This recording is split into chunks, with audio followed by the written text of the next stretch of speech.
La economía no es un tema sencillo, puesto que vive siempre en un cambio constante. Existen tiempos buenos, donde todo es prosperidad y uno quisiera que siempre se permaneciera esta línea de tendencia. Sin embargo, parte del ciclo económico es la caída, e incluso dentro de estas caídas puedes enfrentar batallas diferentes. Y una de aquellas batallas es de las que más aterran a los economistas, la famosa hiperinflación. Sin duda alguna, es una situación por la que ningún país quisiera pasar. Sin embargo, Argentina y Venezuela no han corrido con esa suerte. En octubre del 2020, Argentina registró una inflación del 37.2%, y aunque no alcance todavía la cifra necesaria para ser considerada una hiperinflación, no significa que este escenario es favorable para ellos, puesto que alguna vez Argentina ya pasó por una hiperinflación en 1989, pero de esto hablaremos más tarde. Venezuela, por otra parte, es un país que lleva enfrentando actualmente 3 años de hiperinflación, reportando en el mes de octubre del 2020 una hiperinflación del 1813%, que lo ha llevado una vez más a ocupar el lugar número 1 en el ranking de inflación mundial. ¿Qué está sucediendo con Argentina, el que alguna vez fue llamado el granjero del mundo? ¿Y qué le está pasando a Venezuela, aquel gigante petrolero? Hablemos un poco de la historia que tiene para contarnos estos dos países. La hiperinflación es una subida descontrolada de los precios de una economía. Generalmente, se suele considerar hiperinflación cuando la inflación aumenta en 4 dígitos anuales, es decir, más de 1000%. A este proceso se le puede calificar como devastador para la economía de un país, ya que su descontrol absoluto en la subida de los precios hace que los productos adquieran un valor altísimo y real, destruyendo las clases medias y provocando la pérdida de poder adquisitivo en la economía real. Esto ya que los salarios no crecen tan rápido como el coste de vida. Hay más de una causa para generar una hiperinflación. Puede ser el exceso de oferta monetaria, es decir, un aumento masivo en la cantidad de dinero en circulación, la cual no es compatible con el crecimiento de la producción de bienes y servicios. Otra causa puede ser la acumulación de la deuda pública de un país, la devaluación espontánea, la caída espontánea del ahorro de las personas o un contexto político extremo, tal como una guerra o una crisis económica. Todo comienza en 1985 con el Plan Austral. Para explicarlo de manera sencilla, consistía en eliminar 3 ceros del valor de las cosas. Los resultados son inmediatos. El Plan Austral permite controlar la inflación que existía en Argentina en esos momentos. Y en 1985, el Partido Radical gana las elecciones parlamentarias. Al mismo tiempo, el gobierno tiene que hacerle frente a las quejas del otro partido interno, el sindicalismo de Saúl Ubaldini, que criticaba duramente el Plan Austral, que elige a Carlos Alderete como dirigente del gremio de Luz y Fuerza, como ministro de Trabajo. Durante la primera mitad de 1988, la situación empeora. Suben las tarifas y aumenta la inflación. El Banco Central pierde reservas día a día. Por lo tanto, crece la fuga de capitales. Es entonces cuando el gobierno anuncia una nueva etapa del Plan Austral, cada vez más alejado del espíritu de esos primeros años de gestión. El plan calma los mercados y concede una tregua al gobierno. Aunque es lanzado en junio, rápidamente la prensa lo bautiza como el Plan Primavera, pero no iba a llegar ni al invierno. Mientras tanto, el Plan Primavera da señales de agotamiento. A fines de enero de 1989 se produce una corrida contra el Austral, y el 6 de febrero el gobierno debe de abandonar el esquema cambiario. El rotundo fracaso del Plan Primavera anuncia el fin de una época. Argentina, empobrecido, desocializado y endeudado, pronto va a mostrar su cara más terrible. En 1989, las elecciones nuevamente vuelven a enfrentar a los dos partidos mayoritarios. El radicalismo está en crisis y no parece tener grandes posibilidades.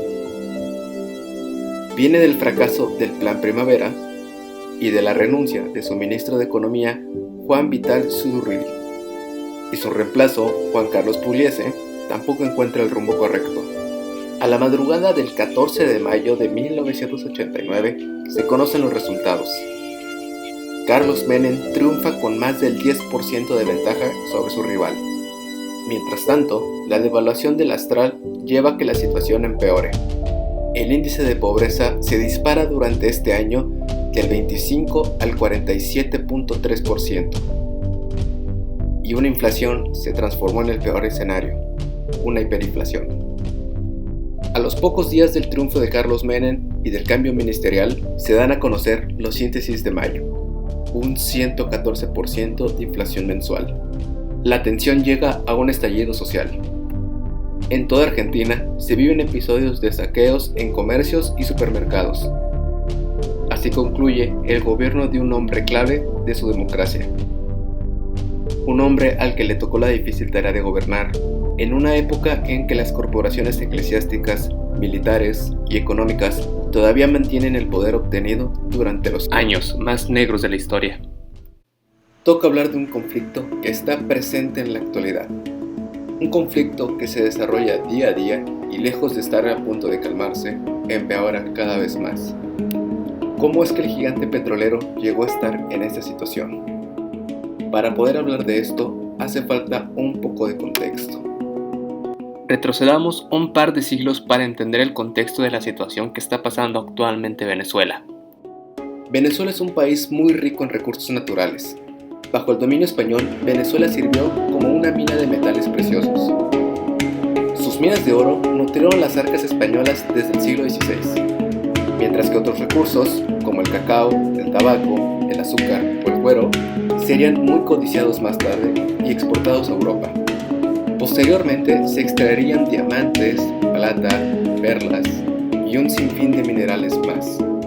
Es muy importante recordar esto porque la riqueza en recursos naturales de Venezuela es la clave del conflicto. Venezuela ansiaba independizarse del Imperio Español. La Ilustración y las ideas que surgieron de la Revolución Francesa calaron en los criollos. Cuando Napoleón invade España, los independistas ven una oportunidad perfecta que no pueden dejar escapar. Es aquí donde surgirá el gran referente para millones de los venezolanos, Simón Bolívar. Simón Bolívar fue quien lideró la lucha independentista. La hasta entonces provincia de Venezuela fue primero integrada en lo que se llamó la Gran Colombia, y más tarde se independizó de esta siendo ya completamente independiente. Bolívar dejaría una frase antes de morir que merece ser recordada: América es ingobernable. Hablar de la historia política de Venezuela es hablar de dictaduras, ya que durante todo el siglo XIX solo las guerras civiles las interrumpieron. Lo mismo ocurriría en principio del siglo XX. En 1908 llegaría al poder el dictador Juan Vicente Gómez, que se encontraba en una gran crisis económica provocada por la deuda de Venezuela con las grandes potencias mundiales.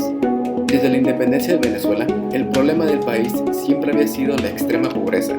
Sin embargo, en 1910 se descubre en Venezuela un recurso mucho más valioso que el oro: el petróleo. En menos de 10 años, Venezuela se convirtió en el mayor exportador del mundo, y su deuda exterior simplemente desapareció. ¿Sirvió esta nueva riqueza para mejorar el nivel de vida de los venezolanos? Pues no realmente. El analfabetismo seguía siendo muy alto y la pobreza extrema. Debido a la riqueza que generaba el petróleo, se descuidaron otros sectores claves como la agricultura u otro tipo de industrias, y además, como no se producía otra cosa que no fuese petróleo, todo lo que hacía falta para subsistir se importaba desde el extranjero. De esta manera, Venezuela pasa a tener una economía basada exclusivamente en el petróleo. Tras la muerte de Juan Vicente Gómez en 1935, vendrían más dictaduras, hasta que el coronel Marco Pérez Jiménez es derrocado en 1958. A partir de esta fecha, todos los dirigentes del país se elegirán mediante elecciones. Al calor del petróleo, las infraestructuras del país comenzaron a mejorar. Sin embargo, la pobreza y la desigualdad entre unas élites muy ricas que se habían hecho de oro con el petróleo y la mayoría social muy pobre seguían ahí. Venezuela continuó desarrollándose durante los años 60, y más aún cuando el precio del petróleo subió como espuma a principios de los 70. La bonanza permitió al presidente Carlos Andrés Pérez nacionalizar las industrias del hierro, y como no podía ser de otra manera, también la del petróleo. Sin embargo, el sueño venezolano llegaría a su fin. A finales de los años 70, el precio del petróleo comienza a bajar y Venezuela se ve obligada a pedir prestado a otros países para financiarse. Sin embargo, el precio del petróleo continuó bajando y Venezuela comenzó a pasarlo verdaderamente mal. Esta situación obligó al gobierno de Pérez Jiménez a introducir medidas de austeridad. Es decir, el precio de la fiebre del petróleo cayó directamente sobre las clases populares, las cuales no habían mejorado mucho su situación con los gobiernos anteriores. En 1992 se viene un intento de golpe de Estado por parte del comandante Hugo Chávez, pero este fracasa y es encarcelado. En los 90, Venezuela es un país sumido en una gran miseria: corrupción, pobreza, subidas de precios, devaluación de la moneda, auge del narcotráfico, etc. Bajo este contexto, Hugo Chávez se presenta en 1998 a las elecciones presidenciales y las gana.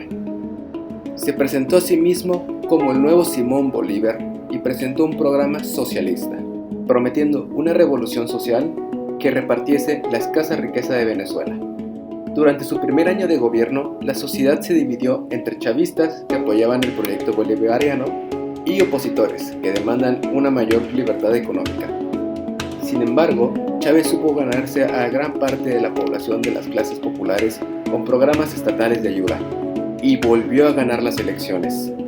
A principios del siglo XXI, el precio del petróleo volvió a subir como la espuma, lo que le dio un gran poder al gobierno chavista, que continuó con su programa de ayudas sociales.